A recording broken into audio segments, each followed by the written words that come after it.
For Crema Media's Polity, I'm Sane Dhlamini. Researcher and analyst Professor Raymond Suttner joins me to discuss social grants betrayal.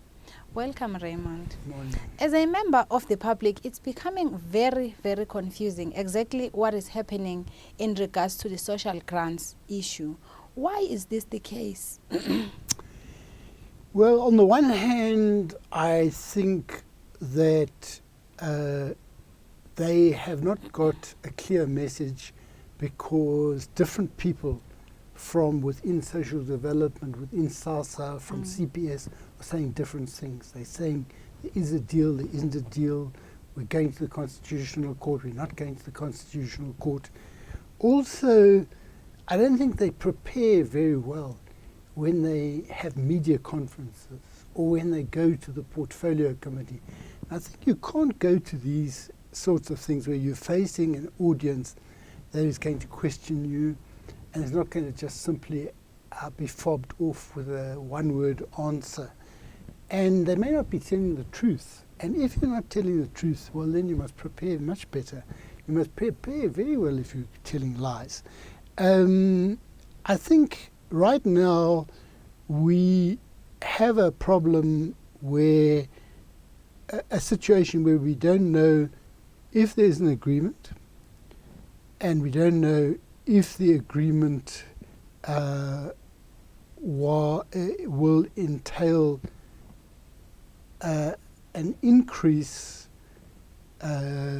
which has not been budgeted for, because there is a fixed budget, and we know from the budget by the Minister of Finance that they had great difficulty finding the money that was needed for various commitments that they have.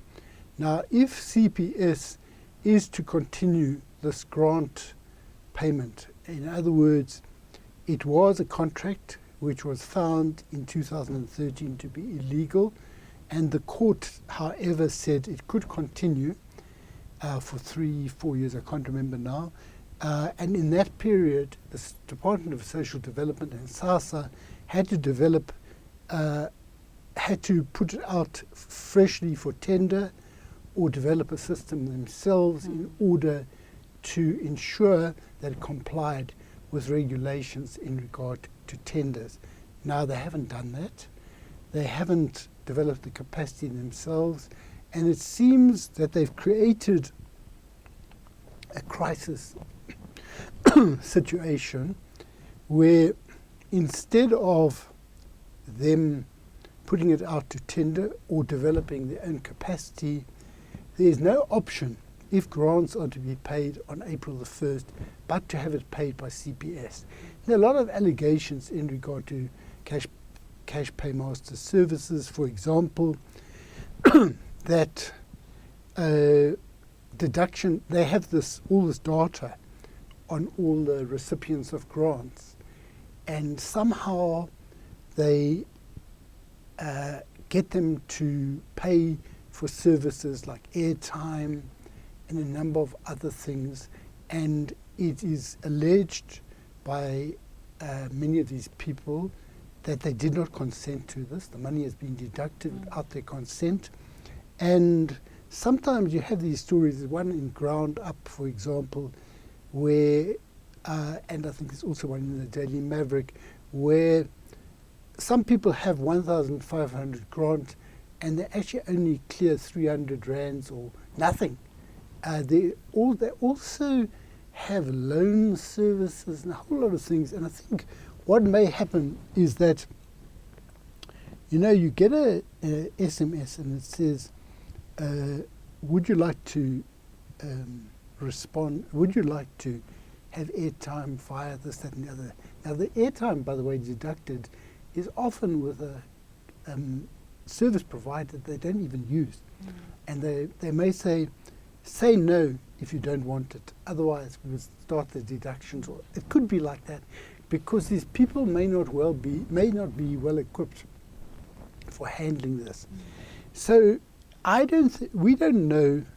They've been ordered by the Constitutional Court to provide information about the type of contract, whether it complies with what they did to be in compliance with procurement regulations and what is the price, etc., etc. Now, Bellamont of CPS says they need to increase it by some huge amount, which he says is inflation related, and the inflation has to cover, let's say the contract is extended by 3 years, they have to cover the inflation not just this year but next year and the year afterwards.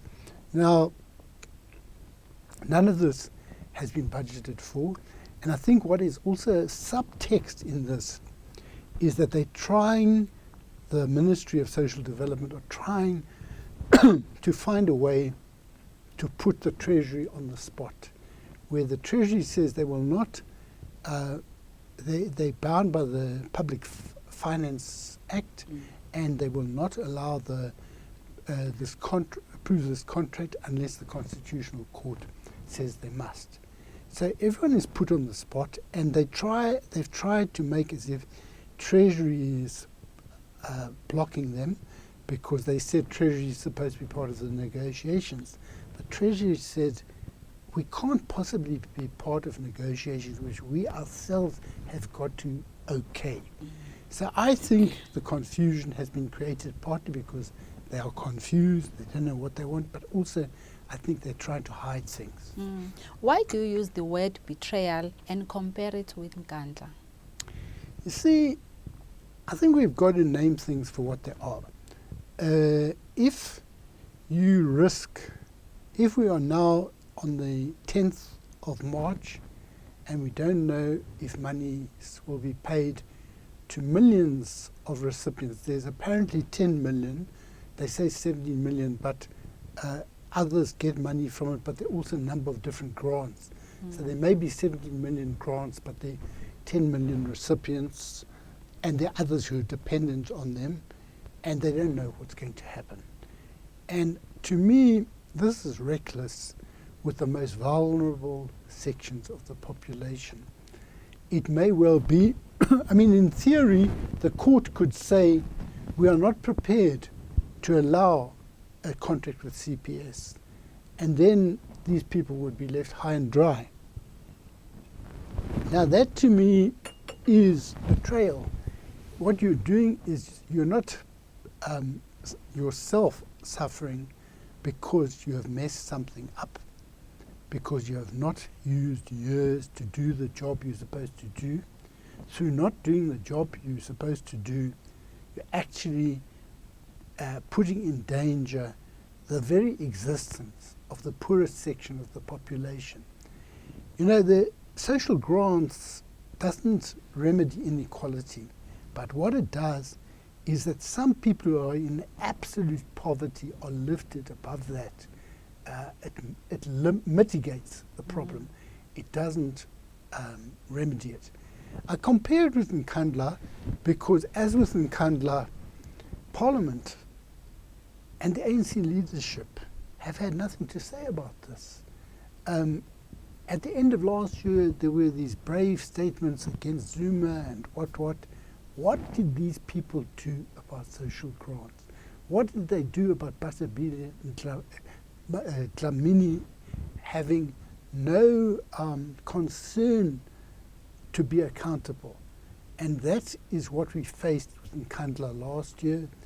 And it seems that we have a rerun where the Constitutional Court may be stepping in to regularize, or not regularize, find a way of this working. And that to me is a scandal. It's treachery towards people.